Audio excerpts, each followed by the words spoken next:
77 আর এই গিয়ে 78। মোটে 78। এর চেয়ে বেশি তো নবাবের দেহরক্ষীর কাছে থাকে। দূর দূর দূর দূর, অনেকদিন মহারাজকে হাত করে মোহর নেওয়া হয়নি।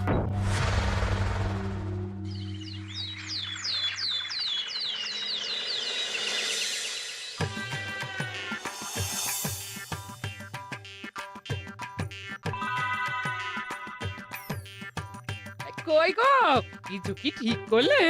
রাজকুমারের জন্মদিনে কি উপহার দেবে? হ্যাঁ গো, পেয়েছি। এই দেখো। উমা, এই যে তোমার ছোটবেলা সোনার আংটিখানা। হ্যাঁ গিন্নি, ঠিক ধরেছ। যেটুকু যা গয়না ছিল সবই তো দেওয়া হয়ে গেছে, নহে বিক্রি হয়েছে। আর তো কাউকে কিছু দেওয়ার নেই, তাই ভাবলাম এটাই উপহারে দিই। সে ভালো ভেবেছো। বেশ, আসি তাহলে। ওদিকে সবার দেরি হয়ে যাচ্ছে গিন্নি।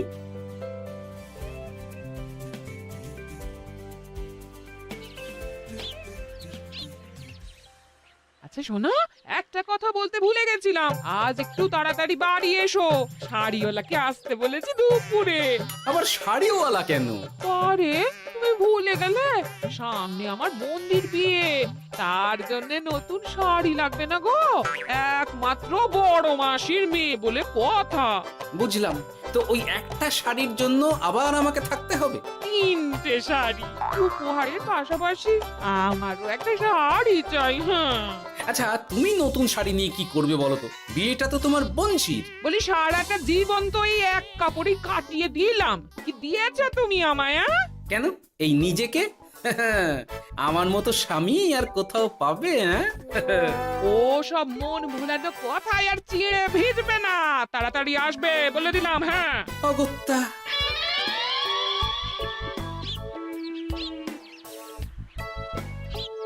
দূর, গিন্নিরও যত কথা সব বেরোনোর সময়। আবার তাড়াতাড়ি ফিরেও আসতে হবে শাড়ির জন্য। দেখি মহারাজকে বলি অগ্রিম বেতনের জন্য, না হলে তো শাড়ি কেনা যাবে না।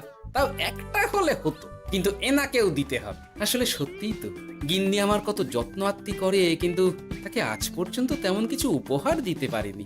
না, গিয়ে বলি।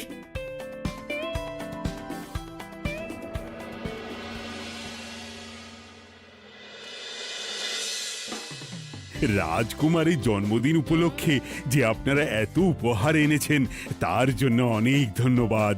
আপনাদের সকলের আশীর্বাদ ও ভালোবাসা আমি রাজকুমারের কাছে পৌঁছে দেব। এ আর এমন কি মহারাজ, জানেনই তো রাজকুমার আমাদের সকলের কাছে কত প্রিয়। ঠিক ঠিক। কিন্তু আমি অবাক হচ্ছি, আপনার প্রিয় গোপাল জন্মদিন ভুলে গেছে দেখে। এখনো পর্যন্ত তার কোনো পাত্তাই নেই। হ্যাঁ তাই তো, গোপাল আসেনি কেন?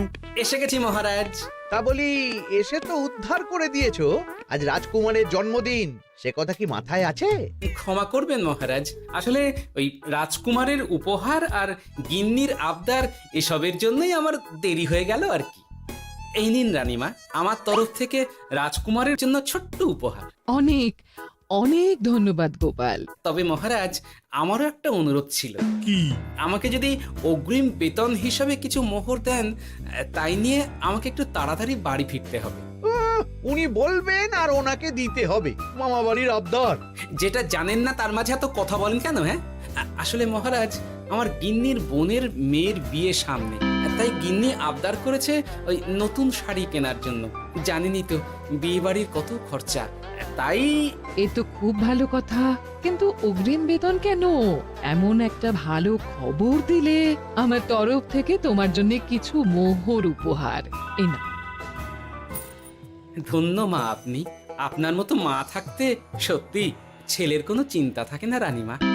ইস, বেটা আবার সুযোগ বুঝে মোহর পেল। কেন যে আমার এমন হয় না। এবার তাহলে আসি মহারাজ, গিন্নি ওদিকে অপেক্ষা করছে। হ্যাঁ হ্যাঁ, যাও যাও। আজ তাহলে সভা এখানেই শেষ করলাম। মহারাজ, আপনার সাথে আমার একান্তে কিছু কথা আছে। আমি অন্দরমহলে গেলাম। রানীমার আবার হঠাৎ কি হলো, ব্যাপারটা দেখতে হচ্ছে।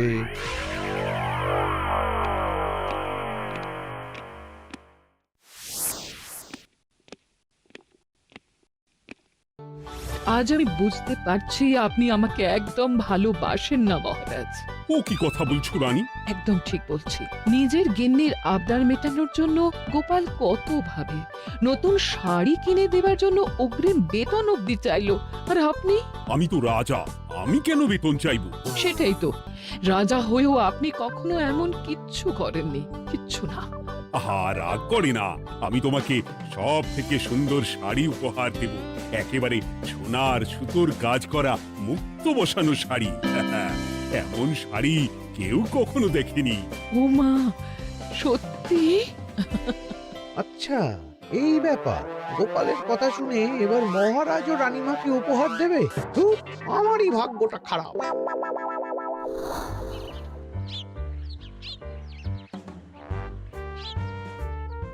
হাজার চেষ্টা করেও গোপালকে আটকানো যায় না। দূর দূর দূর, আমি যা চেয়েছিলাম তা ওই গোপাল পেয়ে গেল।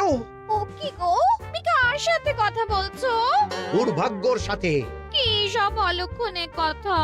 কি হয়েছে? কি আর হবে, সবই তো তোমার দোষ। আমার দোষ? হ্যাঁ, তুমি আমার কাছে বায়না করো না কেন কিছু? তুমি বায়না করনি বলেই আজ আমি রানীমার কাছ থেকে মোহর পেলাম না, কিন্তু গোপাল পেয়ে গেল।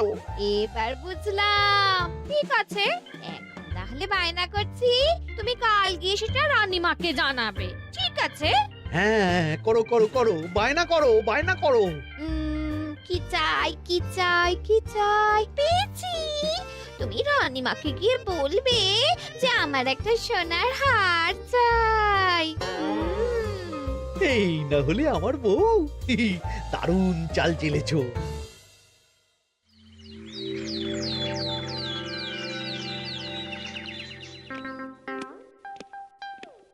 কি গো মন্ত্রী, আজ যে তুমি দেরি করলে বড়। আগে মহারাজ, আমাকে সময় নিয়ে শোনাতে শোনাতে মন্ত্রীমশাইয়ের মনে হয় নিজেরই সময় জ্ঞান খারাপ হয়ে গেছে। তুমি থামো তো মহারাজ, আমারও খুব বড় একটা বিপদ হয়ে গেছে। একমাত্র রানীমাই আমাকে বাঁচাতে পারবেন। আমাকে একটু ওনার সাথে দেখা করার অনুমতি দিন মহারাজ। কিন্তু তোমাদের রানীমা তো এখানে নেই।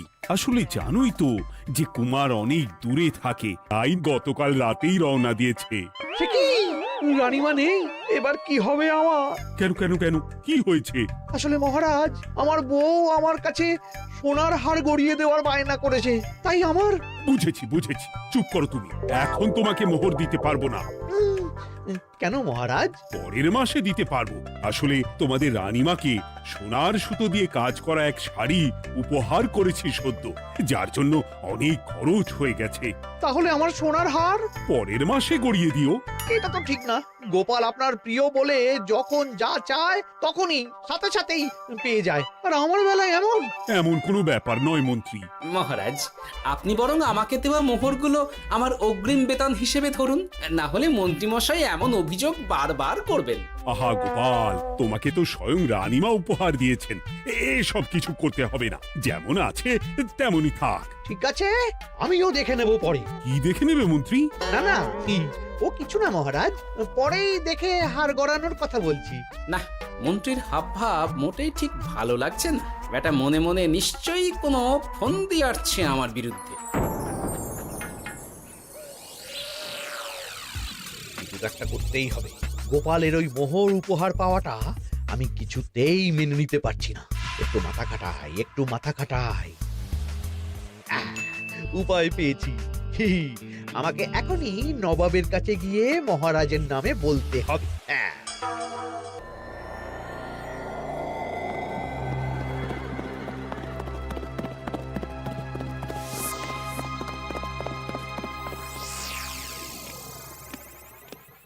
প্রণাম নবাব বাহাদুর।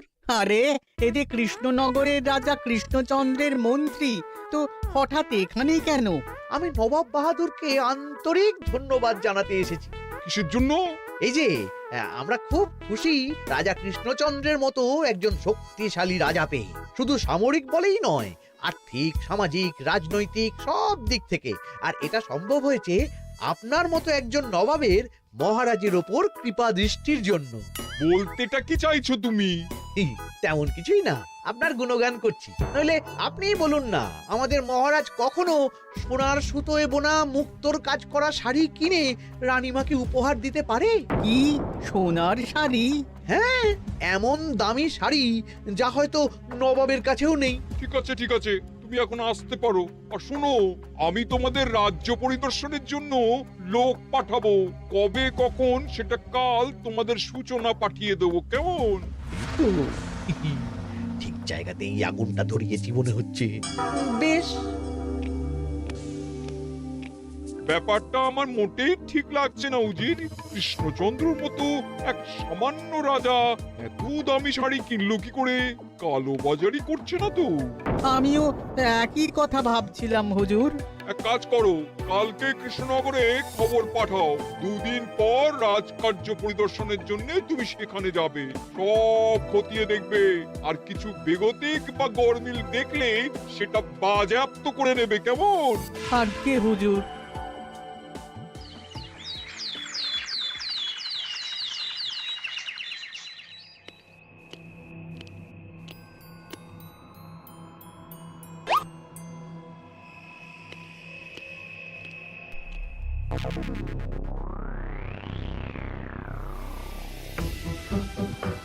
কি হয়েছে মহারাজ? কার চিঠি? নবাবের রাজকার্য পরিদর্শনের জন্য লোক পাঠাবে 2 দিন পর। এতে চিন্তার কি আছে মহারাজ? চিন্তার বিষয় আছে। নবাব আমার রাজকোষের হিসাবও মিলিয়ে দেখতে চায়। কোনো একটা ভাবে নবাবের কানে আমার সোনার শাড়ি কেনার কথাটা চলে গেছে, তাই সন্দেহ করছে। সে কি কাণ্ড! নবাবকে তো চিনি, ভুল ধরার কোনো সুযোগ ছাড়বে না। আর চিঠিতে পরিষ্কার লিখে দিয়েছে, হিসেবের একটু এদিক ওদিক হলেই সে সব বাজেয়াপ্ত করে নেবে। হায় কপাল, এ সব হয়েছে গোপালের জন্য। অমনি শুরু করে দিলেন। আচ্ছা, আমি আবার কি করেছি বলুন তো? তুমিই তো করেছো। সেদিন যদি তুমি তোমার গিন্নির শাড়ি কেনার কথাটা রানীমার কানে না তুলতে, তাহলে রানীমাও মহারাজের কাছে শাড়ির জন্য বায়না করতেন না, মহারাজও সোনার শাড়ি কিনতেন না, আর নবাবও জানতে পারতেন না। একদম ঠিক কথা বলেছ মন্ত্রী, সব দোষ তোমার গোপাল। মহারাজ, আপনি এমন বলছেন? হ্যাঁ বলছি, কারণ এটাই হয়েছে। দুশ্চিন্তায় এখন মাথা খারাপ হয়ে যাচ্ছে আমার। আমি জানি না তোমার জন্য আজ অব্দি এমন বিপদে কবে পড়েছি। এবার তোমাকেই এখান থেকে বেরোনোর উপায় বের করতে হবে। আর যদি তা না করতে পারো, তাহলে আজ পর্যন্ত তোমাকে যত মোহর উপহার দেওয়া হয়েছে সেই সব উপহারের মোহর ফেরত দিতে হবে। সব মোহর যে প্রায় খরচ হয়ে গেছে মহারাজ, আবার আমি কোথা থেকে পাবো? সেটা তুমি জানো। এইবার গোপাল ভালো মতো জব্দ হয়েছে। এ যে লঘু পাপে গুরুদণ্ড। গোপাল পড়ল ফাঁদে। এমন দেখে মন্ত্রী হাসে আর আমার মনটা কাঁদে।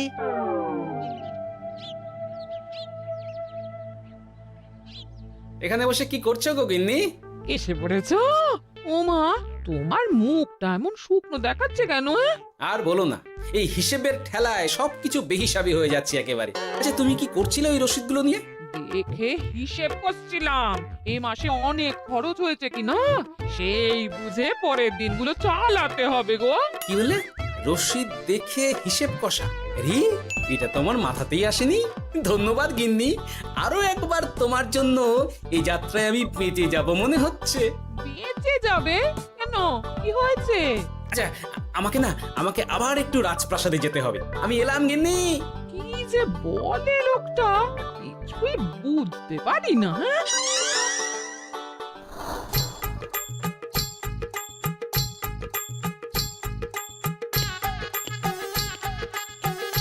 আসতে পারি মহারাজ?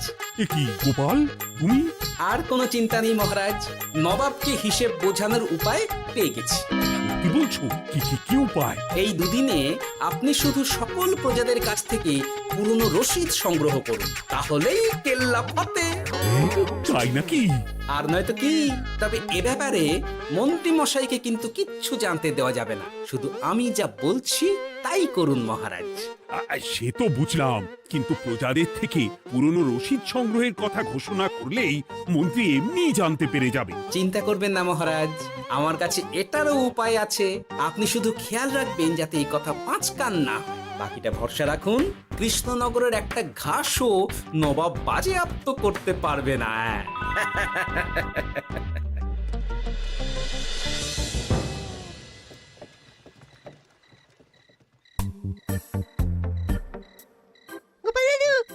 চলে এসেছি। ভালো সময় এসেছিস, তোদের দাদুর ভবিষ্যৎ এখন তোদেরই হাতে। আপন করে বলছো কেন দাদু?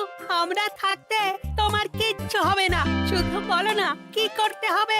জানি তো, তোদের যেটা করতে হবে সেটা হলো সবার বাড়ি বাড়ি গিয়ে পুরনো রসিদ সংগ্রহ করতে হবে। এই ব্যাপার, এটা আর এমন কি?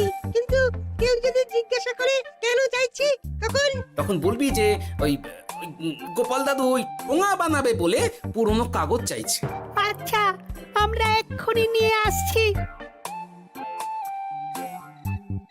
যাক, প্রথম ধাপ হয়ে গেল, এবার পরের ধাপের প্রস্তুতি। যাই, একবার বরং বিজ্ঞানীর কাছ থেকে ঘুরে আসি। বিজ্ঞানী, ও বিজ্ঞানী, বাড়ি আছো? আরে গোপাল যে, এসো এসো ভেতরে এসো। বলো, তোমাকে কিভাবে সাহায্য করতে পারি? তোমার কাছে কালি মোছা যায় এমন কোনো কিছু আছে? কালি মোছার জিনিস? হ্যাঁ, একটা তরল রাসায়নিক পদার্থ আছে যেটা সব ধরনের কালি তুলে ফেলে। দাঁড়াও দিচ্ছি। অনেক ধন্যবাদ বিজ্ঞানী।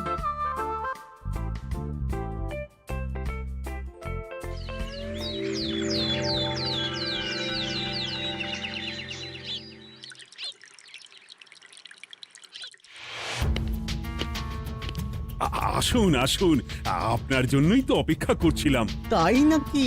এতটা পথ উনি এসেছেন, আগে ওনার জন্য শরবত ও মিষ্টির ব্যবস্থা করি। এই যে মহারাজ, আমি জল মিষ্টির ব্যবস্থা করে এনেছি, এটাও সাথে নিন। এটা কি? কেন, হিসেব ভোলা ময়রা পাঠিয়েছে এই মিষ্টি ও শরবতের দাম। এর মধ্যে এই কাজের সাথে যুক্ত ভোলা ময়রা আর তার পরিচারকের পারিশ্রমিকও যুক্ত আছে। হ্যাঁ, আসলে আমাদের মহারাজ তো প্রতিদিনের খরচ খুব হিসেব করে চলেন, তাই। ও, আমি একটু বসবো? নিশ্চয়ই, ওই তো ওদিকে বসার জায়গা। আপনি কি হাওয়া খাবেন উজির সাহেব? তাহলে রশিদে ওটাও যুক্ত করব। মশকরা হচ্ছে? আহা, রেগে যাচ্ছেন কেন? আপনার সাথে মশকরা করার মতো স্পর্ধা আমার নেই উজির সাহেব। আসলে মাসের শেষ তো, তাই একটু বেশি হিসেবে চলতে হচ্ছে আর কি। আমাকে হিসেব দেখাচ্ছ? আর রাজা কৃষ্ণচন্দ্র যে সোনার সুতোয় বোনা শাড়ি কিনতে পারলো, সেটার হিসেব কোথায়? একটা সামান্য রাজা এত অর্থ পায় কোথা থেকে? এ আবার কেমন কথা? মহারাজ যা কিনেছেন সেটা তো তার জমানো অর্থ দিয়েই কেনা। আমি বিপথে কোনো কাজ করি না। সেটা তো রাজকোষের হিসেব দেখলেই বোঝা যাবে। শুনে রাখো গোপাল, একটুও যদি হিসেব এদিক ওদিক দেখি না, তাহলে সব বাজেয়াপ্ত করে দেব। কোনো চালাকি নয়, কোনো চালাকি নয়। বেশ, তবে করুন হিসেব। আমাদের কাছে কিন্তু সব কিছু রসিদ আছে। কই গো, আনো সব, আনো আনো।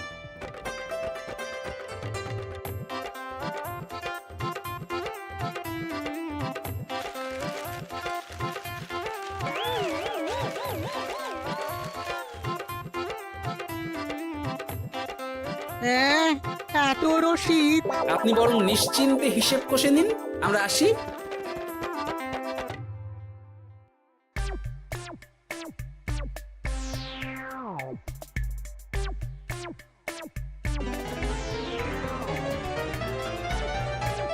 বাবারে, এত হিসেব কষে কষে তো মাথা ঝিমঝিম করছে, খিদেতেও পেট চুই চুই করছে।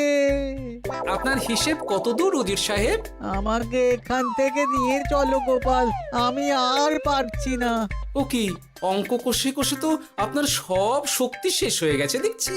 আচ্ছা চলুন চলুন চলুন, কিছু মুখে দিয়ে দিন, তাহলেই শক্তি আসবে। তাই চলো।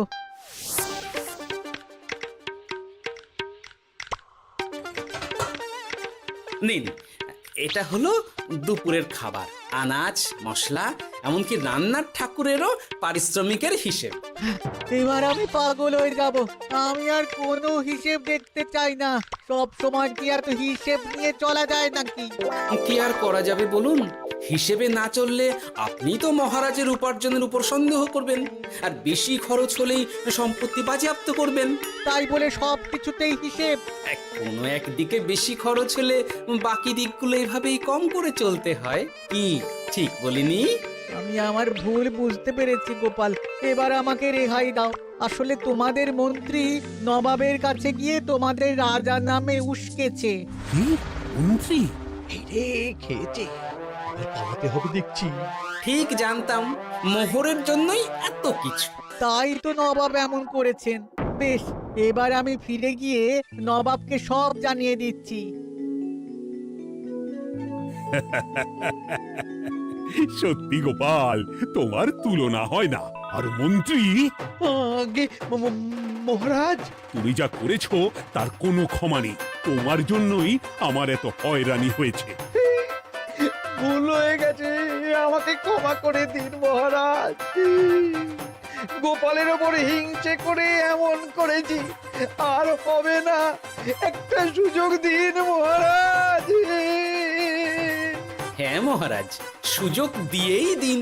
বেশ, তবে তোমার শাস্তি হলো রানীমাকে আমি যে সোনা শাড়ি কিনে দিয়েছি সেটার পুরো দাম তোমাকে আমায় দিতে হবে।